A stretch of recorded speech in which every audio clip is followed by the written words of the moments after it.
and Al-Faluja had to leave to Rafah. I mean from day one, from one place to other and another, from the north to the south, from the center, who knows where next. And there is no electricity, no water, no food, no good living conditions, and we are patient. So even though the renewed offensive appears to be wide-ranging, what happens to the remaining hostages? What happens to those military personnel who had been abducted?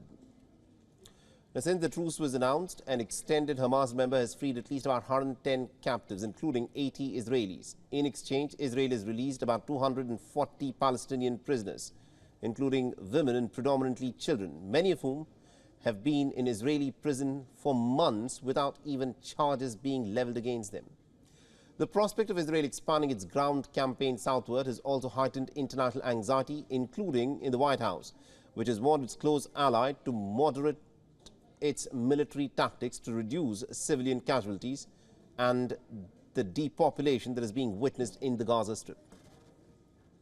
In my meetings today with the Prime Minister and senior Israeli officials, I made clear that before Israel resumes major military operations, it must put in place humanitarian civilian protection plans that minimize further casualties of innocent Palestinians. So with most Israelis supportive of a war that they see as essential to their own security, Netanyahu has always said that the war will restart with full force after negotiations had run their course. Hence, after a week in which diplomacy was given a bit of priority, violence in the Gaza Strip is once again the dominant part of what is unfolding in the Gaza Strip, where the campaign of relentless bombing has again begun.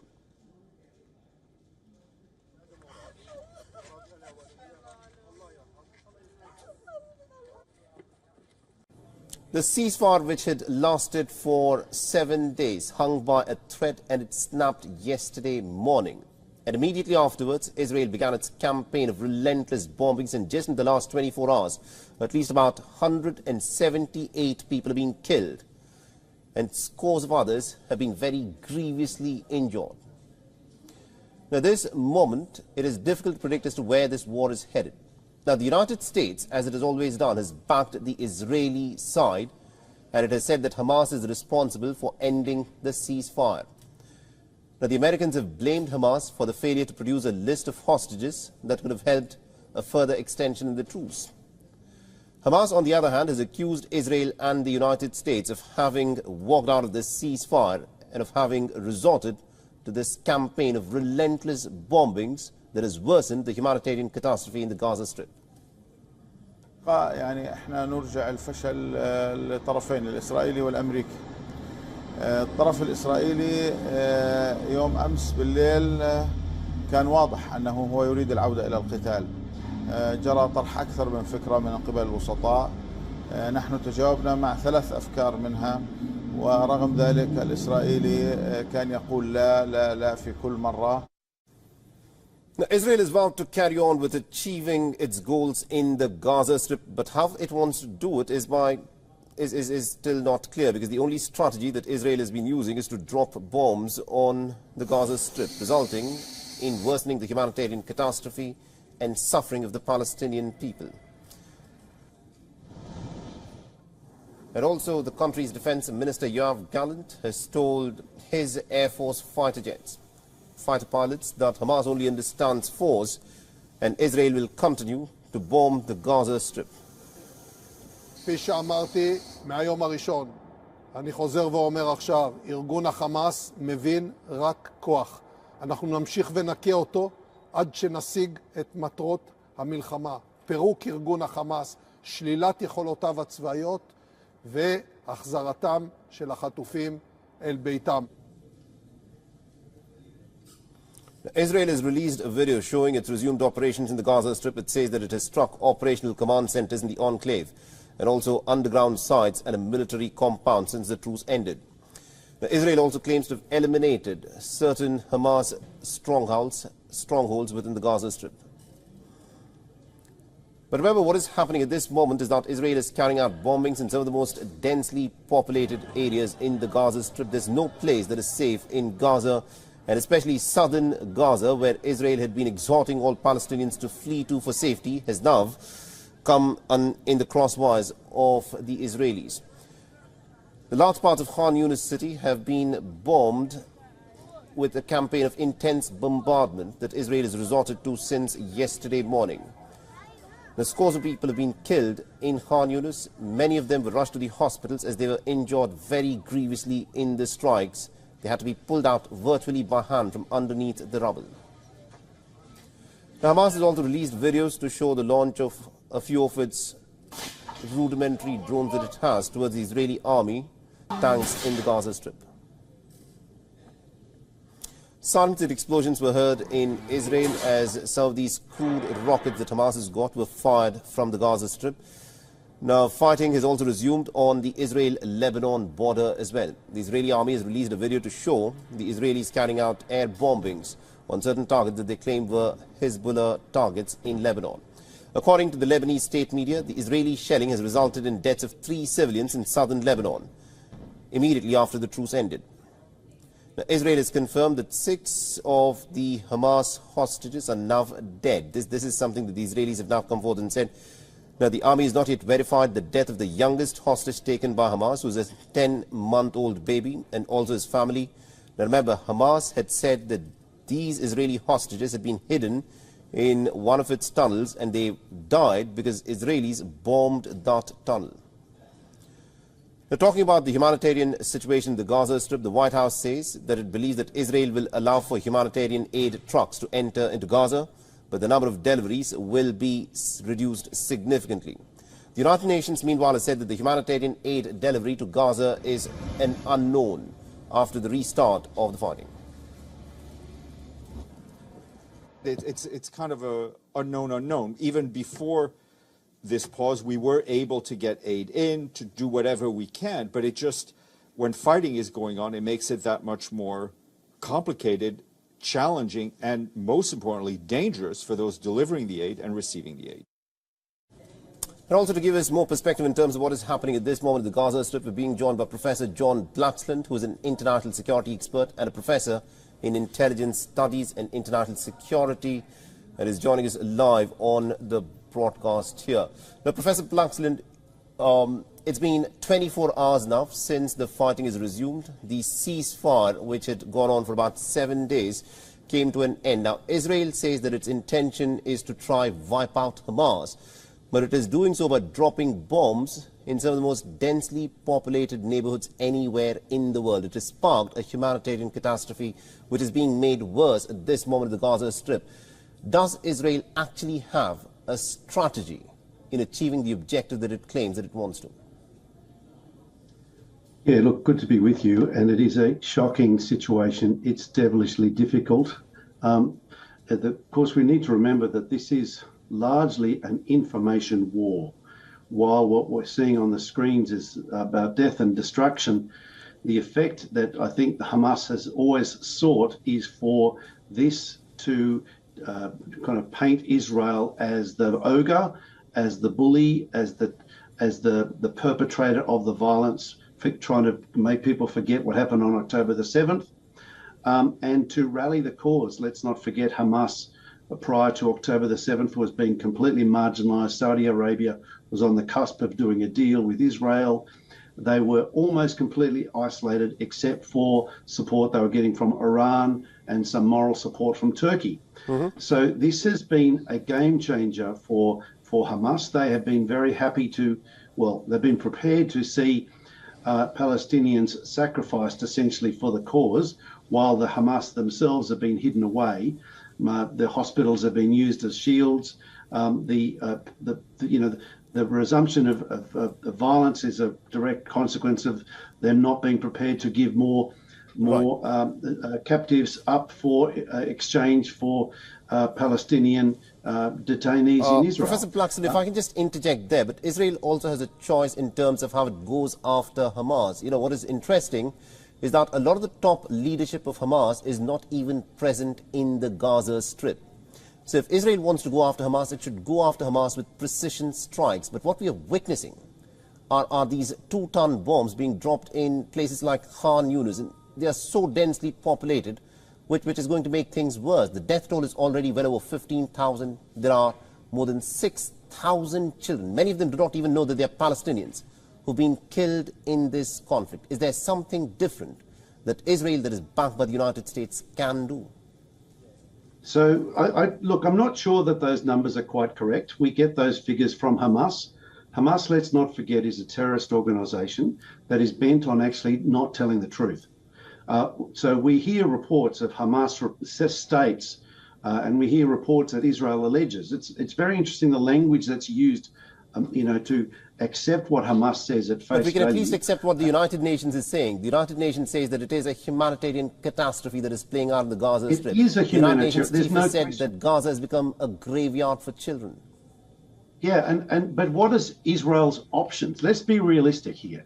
Israel is facing a terrorist organization that is prepared, and it's continuing to repeat its line that it wants to exterminate the Israelis. Okay, what is it to do? It was in a situation where they were making some rapprochement with the Hamas people from Gaza Strip who were being employed in neighboring areas of Israel. That clearly has completely failed, and no one in the neighborhood is offering any help. So, but Professor Flaxel, this brings back to the question that I started with. If I can just put the question again, the question that I asked was, can Israel resort to these pinpoint accurate strikes rather than resorting to strikes where there is enormous collateral damage? Collateral damage is a term that is used militarily for deaths of innocent civilians who've got nothing to do with this war. Yeah, no, that's exactly right, which is why you've got to ask yourself, why has Hamas allowed them to be there? Why has Hamas sought to control what they're doing and where they're doing it? Why has Hamas not continued its trade of detainees? Now, there's no question that you can challenge Israel for the scale of the bombing and the use of the particular precision weapons, but it's been clear, and a lot of security pundits around the world are acknowledging that Israel faces a challenge where it either has to get rid of Hamas or it faces a repeat of this into the future. Right. And nobody is offering to help. Right. The United Arab Emirates, Egypt, Jordan, no one's offering a peacekeeping force to go in to help to hold the Gaza Strip and prevent Hamas from returning to office. So what is Israel to do realistically other than to pursue Hamas? Now, there's no question, you are completely right. The scale of the bombing is terrible. It is absolutely shocking. It's deeply disturbing for everybody. But this is a war. This is a war that Hamas wanted. This is a war, one would assume, on Hamas and not on the Palestinians in the Gaza Strip. And one expects that Israel would use precision strikes to, in fact, target the Hamas leadership to begin with. That's the least that one expects here. But, Professor, thank you very much indeed for joining us with that perspective. We're completely out of time. And this is, of course, a discussion that, that we'll continue to have. But at this moment, what is happening in the Gaza Strip is a humanitarian situation. But no one's offering seriously to help, mate. This is the problem. Israel is largely on its own here, which is getting some moral support from the United States and substantial support. But it is getting a pushback from many other countries, and none of them, there's faint praise from those who could actually come up with a solution. And that would be akin to what happened. Completely out of time. I think you've had your say. Thank you very much indeed, sir, for joining us and getting us that perspective there. International calls for a restraint in fighting are growing since the brief truce ended between Israel and Hamas. Well, U.S. Vice President Kamala Harris has now said that many civilians have been killed in Israel strikes in Gaza and that the humanitarian law must be protected. Take a listen. We have been very clear about where we stand on this, which is innocent civilian lives should not be intentionally targeted, and that Israel must do more to protect innocent life in Gaza and innocent civilians in Gaza. And we've been very clear about that, and we continue to make that point, not only privately but publicly. U.S. Defense Secretary Lloyd Austin also delivered some of his strongest remarks to date over Israeli actions in Gaza. He urged for the need to protect civilians as the intense fighting continues. You see, in this kind of a fight, the center of gravity is the civilian population. And if you drive them into the arms of the enemy, you replace a tactical victory with a strategic defeat. So I have repeatedly made clear to Israel's leaders that protecting Palestinian civilians in Gaza is both a moral responsibility and a strategic imperative.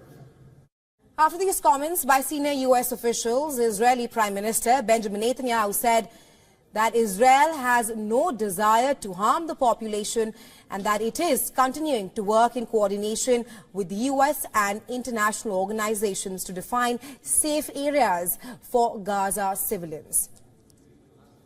אנחנו קובעים כל הזמן בתיאום עם גורמים בינלאומיים וגם בתיאום עם ידידינו האמריקנים. אנחנו קווים אזורים בטוחים שהאוכלוסייה יודעת שהיא יכולה להתפנות לשם.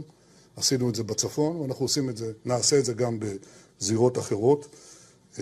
זה חשוב לעשות כי אין לנו שום רצון לפגוע באוכלוסייה. יש לנו רצון להימנע מפגיעה באוכלוסייה, יש לנו רצון עז מאוד לפגוע בחמאס. Hello and welcome to this edition of World at War. My name is Mohammed Saleh. War has resumed in the Gaza Strip, and what this means is that the possibility of this war spilling beyond the borders of Israel and Gaza is very real. At this moment, a humanitarian catastrophe is sweeping through the Gaza Strip. More than 15,000 Palestinians have been killed, and over 70% of all casualties in the Gaza Strip are those of innocent women and children. But what is giving sleepless nights to a lot of geopolitical experts around the world is the very real possibility that the Houthis in Yemen could potentially shut down the Bab al-Mandeb choke point in the Red Sea to bring pressure on the Americans to rein in the Israeli onslaught. Our next report gets you more details. On the 19th of November, the world woke up to a hijack on the high seas.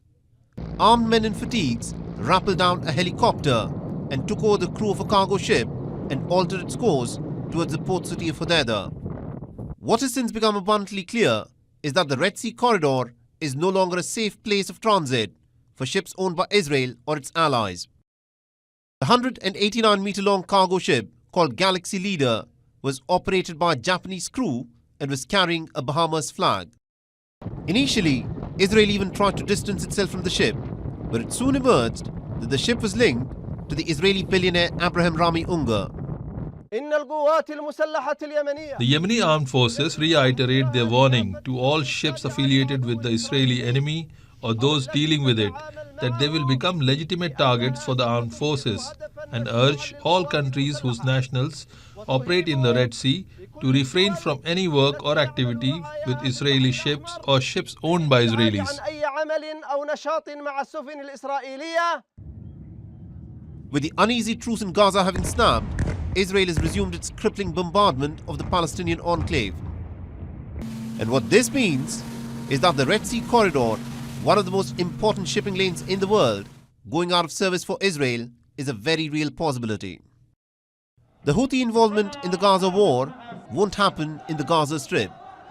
The strategic location of Yemen on the Bab al-Mandeb choke point means that the biggest escalation of the Gaza war outside the Palestinian territories will happen at the Bab al-Mandeb. The Bab al-Mandeb, which means the Gate of Grief, is a choke point that is just 20 kilometers wide between the Yemeni island of WION to the coast of Djibouti and Eritrea. An estimated 18,000 ships pass through this stretch every single year, which means an average of 50 ships pass through these waters every single day. That is approximately 12% of the global trade must make its way through this narrow checkpoint, which the Houthis can disrupt in case of an escalation. Business analysts have already sounded an alarm at the global supply chains getting disrupted. According to Standard & Poor's Commodity Insights, the incident has already exposed Israeli tankers to high insurance rates. In the worst-case scenario, the disruption of this critical trade route can bring the United States and Iran into a direct confrontation. On the 9th of November, the Houthis published a video of shooting down the deadly MQ-9 Reaper drone along the Yemeni coast. The longer Israel's war in the Gaza Strip progresses, the more real becomes the possibilities of the Houthis trying to shut down the Bab al-Mandeb, potentially plunging the world supply chain into a tailspin.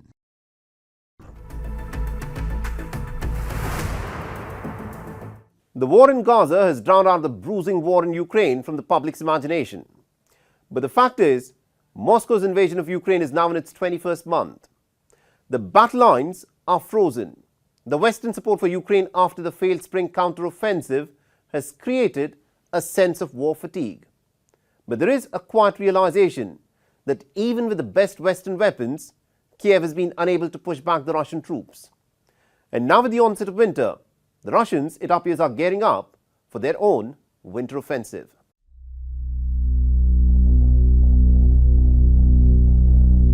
Huliupol is one of the last frontline villages in Zaporizhia that is still under the control of the Ukrainians.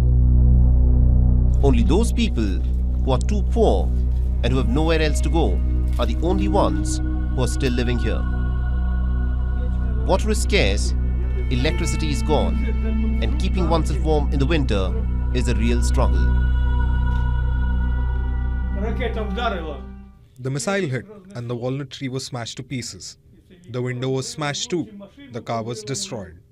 I have chopped and dried the bits of wood and can use them now for burjuika stove. In Novorovdivka, in the eastern part of Donetsk, 2 people were killed and at least 10 others were injured in a Russian missile strike. Ukrainian positions in Robotyne are being hammered by the Russian artillery. While cruise missiles launched from the Russian frigates in the Black Sea have been used to destroy Ukraine's military and energy infrastructure. What is unfolding at this moment is a build-up to a Russian winter offensive, for which Kiev is increasingly looking ill-prepared and ill-equipped. The Russian group of forces are carrying out effective and powerful strikes against the Ukrainian army. As a result of this, their capabilities have been drastically decreased. Our servicemen act skillfully and decisively. They are taking better positions and are expanding their control in all directions. The biggest backer of the Ukrainian war effort, the United States, is making all the right noises, but is not committing the necessary weapons where its mouth is. Russia sought to destroy Ukraine's critical infrastructure, the energy infrastructure, and to deprive the Ukrainian people of access to heat and electricity at the coldest time of the year. Russia tried to break the will of the Ukrainian people, but of course it failed. As we head into yet another winter, we expect that Russia will return to this cruel tactic and again try to pursue a campaign to destroy Ukraine's critical energy infrastructure. Publicly, NATO leaders have insisted that there is no other option than to back Ukraine. But reports have emerged in the German media of a potential secret plan for Ukraine, where the American President Joe Biden and the German Chancellor Olaf Scholz want to nudge Kiev to negotiate with the Kremlin. Faced with this waning support for its war, the big question is, how much longer can Ukraine hold out against the slowly tightening Russian onslaught?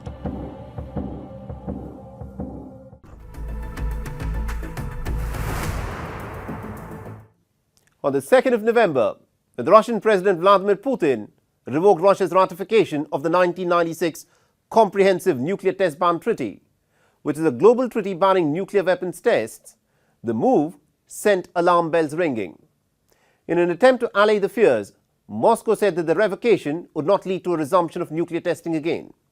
But it's also added a caveat. The United States, too, must refrain from nuclear testing.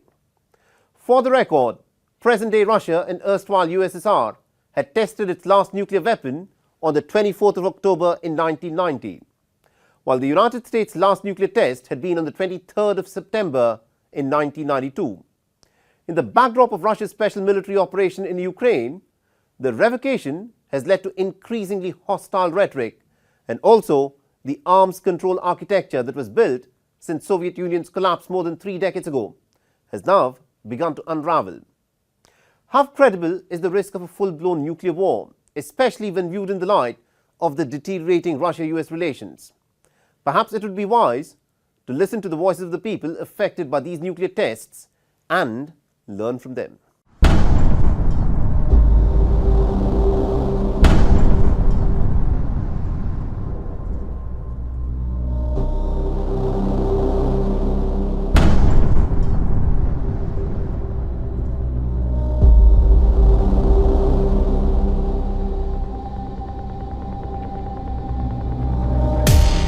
About 450 nuclear tests were conducted between 1949 and 1989 on the barren steppe near the city of Semey, close to the Kazakh-Russian border.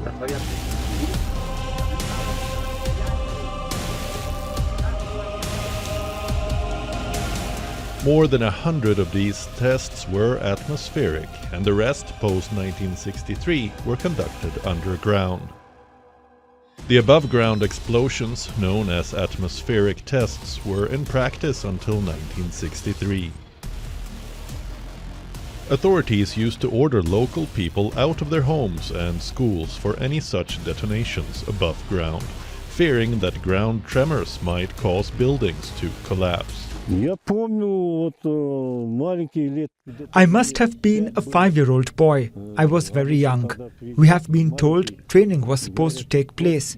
At a certain point of time, leave the house and do not look towards Deligan Mountain. But we were young and curious, so we looked in that direction. First came a yellow flash and a black mushroom after it.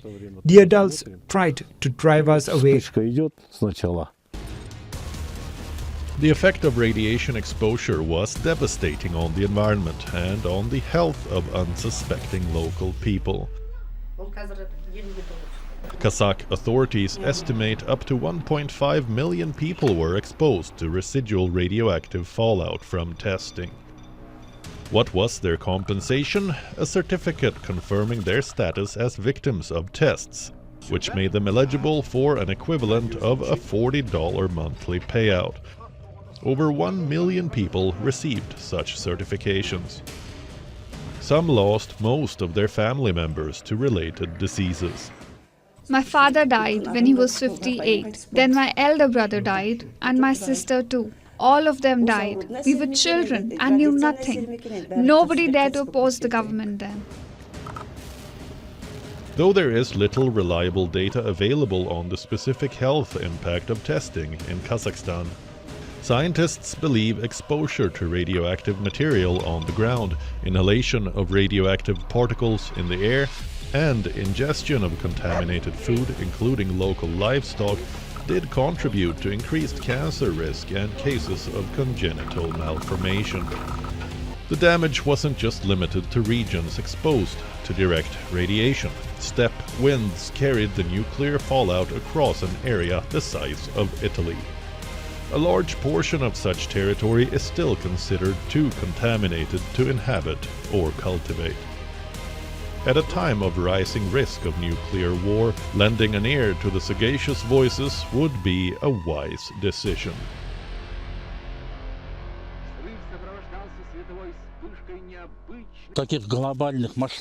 We are the people who have witnessed the consequences of the nuclear test site activity. If the countries resume nuclear tests, this is going to repeat itself.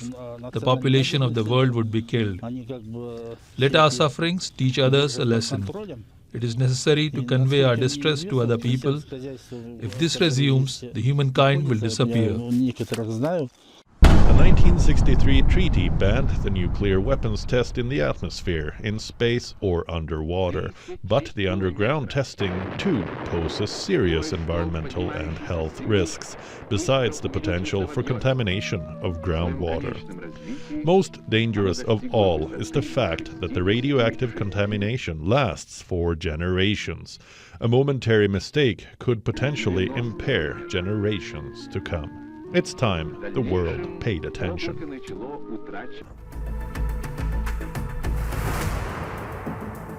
In Myanmar, the ruling military junta is facing its biggest challenge since having seized power in a 2021 coup. An alliance of 3 Myanmar ethnic minority groups, called the Brotherhood Alliance, has waged coordinated offensive since the 27th of October. The offensive, named by the rebels as Operation 1027, signifying the date on which it began, has made some inroads into the junta-controlled areas in the northern Shan state, the Kaya state, and also in the Rakhine state in the west. Over 100 military outposts have been overrun. Trade routes to neighboring China have been cut off, and more than 330,000 people have been displaced since the offensive was launched.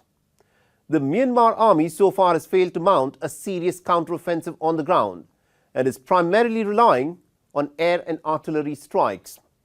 Almost 200 civilians, including children, have been killed in these clashes. So what's happening in Myanmar at this moment? Our next report gets you the details.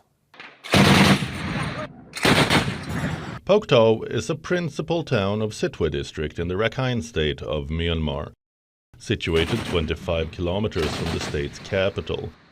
Pauktaw has become one of the key battlegrounds, with heavy battles being reported from in and around the town.